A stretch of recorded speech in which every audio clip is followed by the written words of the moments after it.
подготвя кадри, чието дейност е свързана с проектирането, изпълняването и поддържането на водопроводни и канализационни системи на сгради и населени места,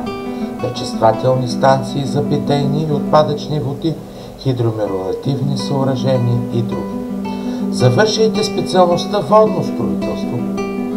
се справят успешно с изработването на проекти за водопроводни, канализационни и напоителни системи, изготвяне на сметна документация към проектите, изпълнение на авторски надзор при изпълняване на проектираните обекти, изпълняване на специализирано и цялостно техническо ръководство, изпълняване на инвеститорски контрол в строителството.